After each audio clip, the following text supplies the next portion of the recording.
Ya, oke, anak-anakku sekalian, Assalamualaikum warahmatullahi wabarakatuh. Selamat siang kami ucapkan kepada anak-anakku dimanapun kalian berada.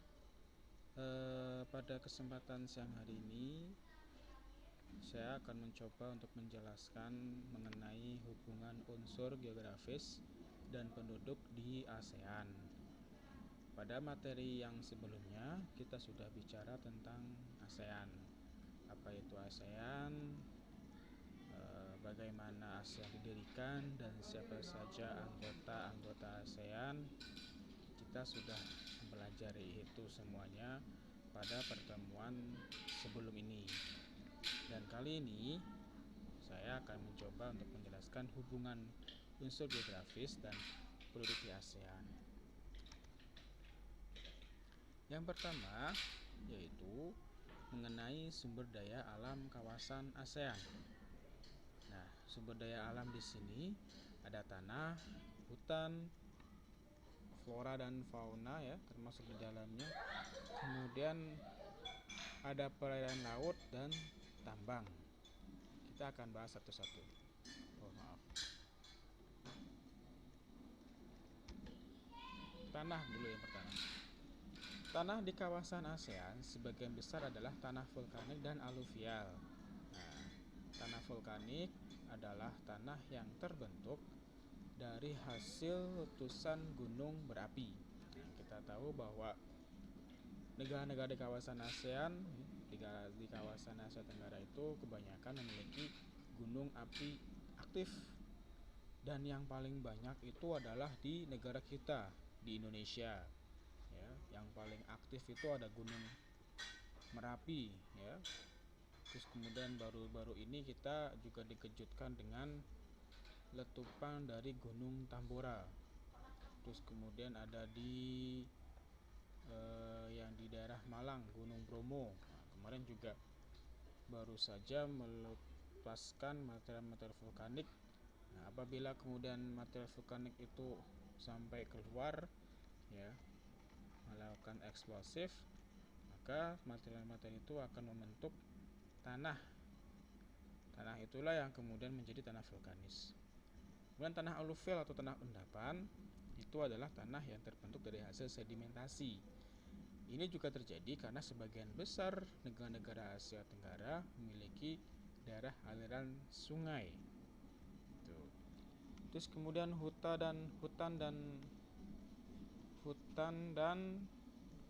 kawasan hutan maksud saya ya. Kawasan hutan ya, termasuk di dalamnya ada flora dan fauna. Hutan tropis atau evergreen forest. Hutan tropis ini adalah hutan yang terdapat di daerah tropis. Dan kita tahu bahwa negara-negara Asia Tenggara hampir sebagian besarnya terletak di kawasan tropis. Sehingga tipe hutannya adalah tipe hutan evergreen atau yang hutan yang selalu hijau sepanjang tahun. Tuh. Kemudian ada fauna. Faunanya ini adalah hewan-hewan ya tipe asiatis. Di situ ada harimau, ada bekantan, ada orangutan, ada gajah, ya, ada badak. Terus kemudian kalau burungnya ada burung kasuari, ya. Terus kemudian ada burung kakak tua. Itu adalah fauna-fauna tipe asiatis. Nah, kemudian perairannya yang saya bahas di sini adalah tentang perairan laut. Kalau perairan darat kita tahu antaranya adalah sungai, danau, ya, hampir sebagian besar. Terus kemudian embung itu danau buatan kayak semacam waduk kayak gitu. Perairan lautnya hampir sebagian besar negara-negara di Asia Tenggara itu memiliki laut, kecuali yaitu Laos. Laos ini merupakan negara di Asia Tenggara yang tidak memiliki laut. Kemudian hasil tambangnya, semua negara-negara di Asia Tenggara itu punya hasil tambang kecuali Singapura, karena Singapura ini mengandalkan perekonomian warganya dengan pada sektor industri pada sektor industri, sehingga memang negaranya maju di situ. Ya, walaupun tidak punya hasil tambang, tapi karena industrinya maju, Singapura menjadi salah satu negara yang disegani dalam kancah perekonomian di dunia. Kita lanjut. Penduduk di kawasan Asia Tenggara terdiri dari ras Negroid dan ras Mongoloid. Ras Negroid menempati semenanjung Melayu dan Filipina, sedangkan ras Mongoloid menempati kepulauan Indonesia, Malaysia, dan Filipina.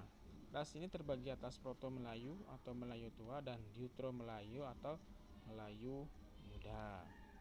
Nah, ras Negroid ini ciri-cirinya orangnya agak-agak hitam kayak gitu ya, hitam legam, rambut keriting, terus kemudian matanya agak belok. Itu ras Negroid.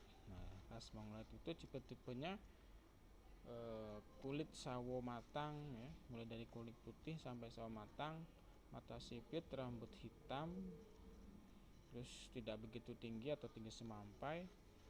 Ya, ini ada di negara kita, Indonesia, Malaysia, dan Filipina.